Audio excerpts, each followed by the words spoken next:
Hi Year 6, so excuse me, Wednesday English. Today we are going to be starting writing the balanced arguments that we have done a little bit of prep for so far this week. So obviously we've done our research on the Three Gorges Dam. We've sorted sort of pros and cons of that into two categories, and we've also looked at generating some lists of cohesive devices. So our job today is to get cracking on about the first half of our balanced argument. Now, before we start that, there is a spag mat attached to this tapestry post, so have a look through that. About 6 questions. Have a crack at those. You should be okay with them because it's stuff that we've done before. But as ever, if there's anything you're not sure about, pop us a message onto Tapestry.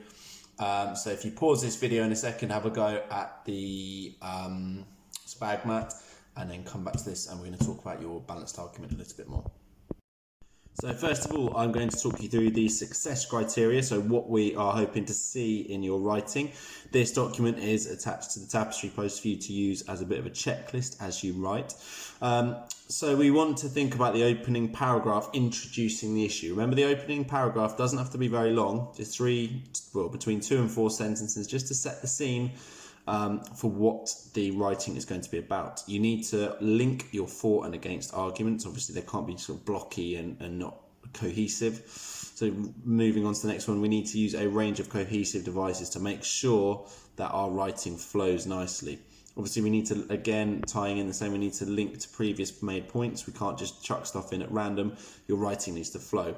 We need to be writing formally throughout, which means that there's no slang used, there's no contractions used, really formal at all times. An appropriate range of punctuation is used, so obviously, you know, that means the basics, but we're also thinking about, can we use colons and semicolons to link to independent clauses together? Think about how we're doing that. We need to have a concluding paragraph which summarises the key issues and includes an opinion. We don't need to worry about that today. We'll talk about that more a little bit tomorrow. Obviously, neat joined up writing and hopefully accurate spelling throughout. Now, what I've done is I have produced a sample report on the Three Gorges Dam.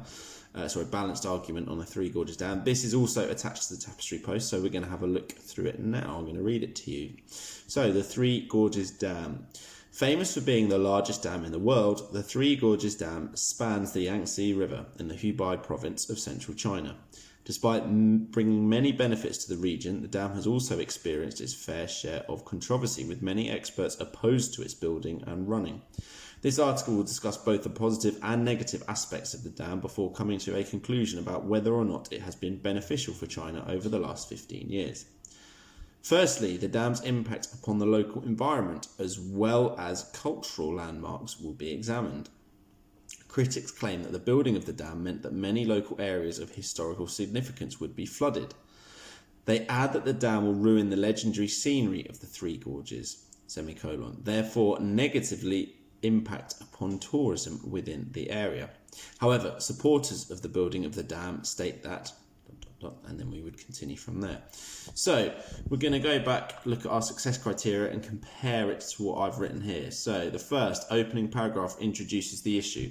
My opening paragraph here absolutely introduces the issue. We introduce a little bit of history about the dam, where it is, and a bit of an information about it being the largest dam in the world.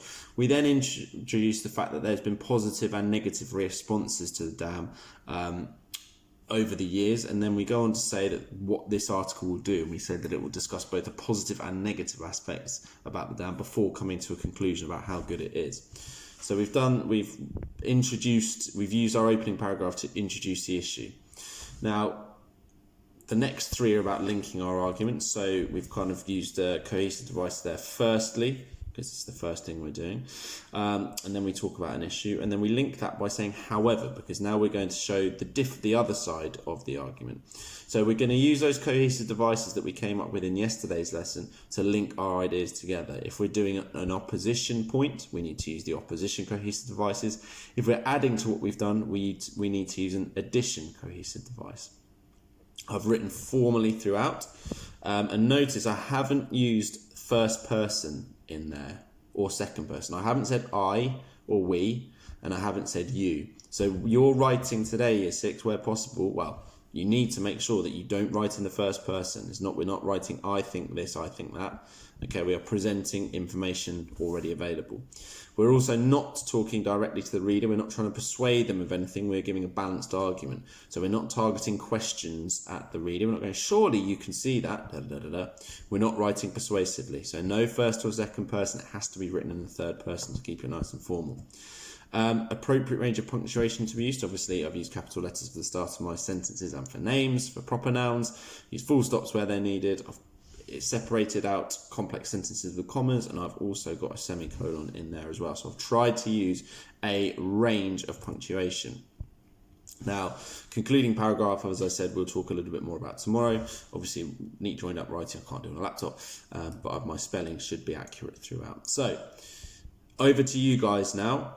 Your job today is to write the first part of your balanced argument. So I'd like to have an introduction and then kind of about half of the main body of the writing done by this evening.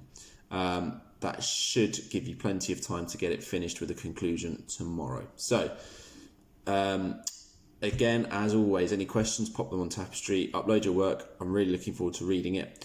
So we want the introduction and kind of the first half of the main body of your report, your balanced argument about the Three Gorges Dam today, please, year 6.